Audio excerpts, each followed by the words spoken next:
American president Donald ട്രംപിന്റെ Gaza സമാധാന പദ്ധതിയുടെ ഭാഗമായി രാജ്യാന്തര സമാധാന സേന രൂപീകരിക്കുന്നു. എന്നാൽ രാജ്യാന്തര സമാധാന സേനയിൽ പാകിസ്ഥാൻ സൈന്യം പങ്കുചേരുന്നതിനെ ഇസ്രായേൽ എതിർത്തു.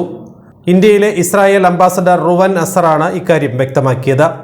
ഗാസയിലെ സുരക്ഷാ ചുമതലകളിൽ പാകിസ്ഥാൻ സൈന്യം ഇടപെടുന്നതിൽ ഇസ്രായേലിന് താൽപ്പര്യമില്ലെന്നും ഹമാസിനു പാകിസ്ഥാൻ കേന്ദ്രീകൃത ഭീകര സംഘടനകളുമായുള്ള ബന്ധത്തിൽ വലിയ ആശങ്കയുണ്ടെന്നും അദ്ദേഹം പറഞ്ഞു. ഭീകര സംഘടനയായ ഹമാസിനെ പൂർണ്ണമായും ഇല്ലാതാക്കാതെ ഗാസയിൽ ഭാവി ക്രമീകരണങ്ങൾ സാധ്യമല്ലെന്ന് റുവൻ അസർ പറഞ്ഞു. ഗാസയിലെ പുനർനിർമ്മാണത്തിനും സമാധാനത്തിനുമായി രൂപീകരിക്കുന്ന സേനയിലേക്ക് സൈന്യത്തെ വിട്ടുനൽകാൻ പാകിസ്ഥാൻ ഉൾപ്പെടെയുള്ള രാജ്യങ്ങളെ US സമീപിച്ചുവെന്ന വാർത്തകളോട് പ്രതികരിക്കുകയായിരുന്നു അദ്ദേഹം.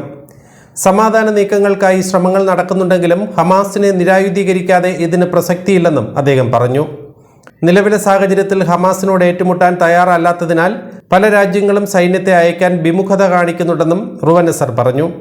തീവ്രവാദ സംഘടനകളുമായുള്ള ബന്ധം മുൻനിർത്തി പാകിസ്ഥാൻ സൈന്യത്തെ ഗാസയിൽ വിന്യസിക്കുന്നതിൽ ഇസ്രായേലിന് യോജിപ്പുണ്ടോ എന്ന ചോദ്യത്തിന് ഇല്ല എന്നായിരുന്നു അംബാസഡറുടെ മറുപടി.